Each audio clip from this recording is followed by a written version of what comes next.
मित्रों, कर्म रहस्य क्या है? आज हम इस बारे में चर्चा करने जा रहे हैं एक कहानी के द्वारा। तो बने रहिए हमारे साथ अंत तक।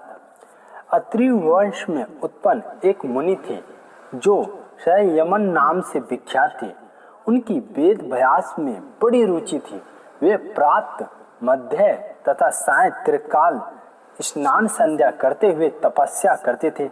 एक दिन वे परम पुण्यमयी गंगा नदी के तट पर स्नान करने के उद्देश्य से गए।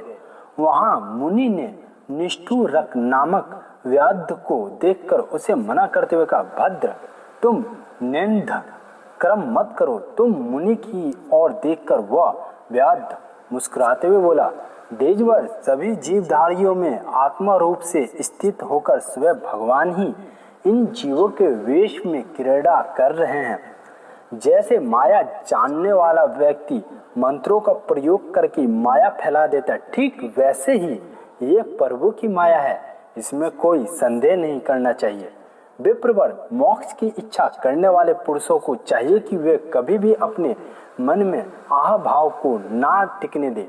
ये सारा संसार अपने जीवन यात्रा के प्रयत्न में संलग्न रहता है। हाँ, इस कार्य के विषय में अहम अर्थात मैं करता हूँ, इस भावना का होना उचित नहीं है। निष्ठुर व्याध की बात सुनकर विप्रवर संयमन ने अत्यंत आश्चर्ययुक्त होकर उससे इस प्रकार का, भद्र, तुम ऐसी युक्ति संगत बात कैसे कह रहे हो? ब्राह्मण की बात सुनकर व्याध ने पुनः अपनी बात प्रारंभ की। उसने सर्वप्रथम लोहे का एक जाल बनवाया, उसे फैलाकर उसके नीचे सूखी लकड़ियां डाल दी। तदनंतर उसके बाद ब्राह्मण के हाथ में अग्नि देकर उसने कहा, आर्य, इस लकड़ी के ढेर में आग लगा दीजिए। उसके बाद ब्राह्मण ने मुख से फूंककर अग्नि प्रज्वलित कर दी और वे शांत होकर बैठ गए। जब आग धधकने लगी तब वह लोहे का जाल भी गर्म हो उठा। साथ ही उसमें जो गाय की आंख के समान छिद्र थे उनमें से निकलती हुई ज्वाला इस प्रकार शोभा पाने लगी मानो हंस के बच्चे श्रेणीबद्ध होकर निकल रहे हो। उसे चलती हुई अग्नि से हजारों ज्वालाएं अलग अलग फूट पड़ी। आग के एक जगह रहने पर भी उस लोह में जलने के छिद्र से ऐसा दृश्य प्रतीत होने लगा। तब व्याध ने उन ब्राह्मण से कहा, मुनिवर, आप इनमें से कोई भी एक ज्वाला उठा ले जिससे मैं शेष ज्वालाओं को बुझाकर शांत कर दूं।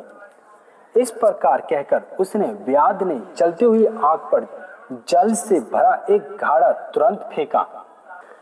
फिर तो वह आग सहसा शांत हो गई। सारा दृश्य पूर्ववत हो गया। अब व्याध ने तपस्वी संयमन से कहा, भगवान, आपने जो गलती आग ले रखी है वो उसी अग्निपुंज से प्राप्त हुई है, उसे मुझे दे दे, जिसके सहारे मैं अपनी जीवन यात्रा संपन्न कर सकूं। व्याध के इस प्रकार कहने पर जब ब्राह्मण ने लोहे की जाल की ओर दृष्टि डाली तो वहां अग्नि थी ही नहीं। वह तो पूंजीभूत अग्नि के समाप्त होते ही शांत हो गई थी। तब कठोर व्रत का पालन करने वाले संयमन की आंखें मूंद गई।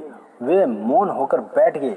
ऐसी स्थिति में व्याध ने उनसे कहा, विप्रवर, अभी थोड़ी देर पहले आग धधक रही थी, ज्वालाओं का और छोड़ नहीं था, किंतु मूल के शांत होते ही सब की सब ज्वाले शांत हो गई। ठीक यही बात इस संसार की भी है। परमात्मा ही प्रकृति का सहयोग प्राप्त करके समस्त भूत प्राणियों के आश्रय रूप में विराजमान होते हैं। ये जगत तो प्राकृतिक में विक्षुब्ध विकार उत्पन्न होने से होता है। अतएव संसार की यही स्थिति है।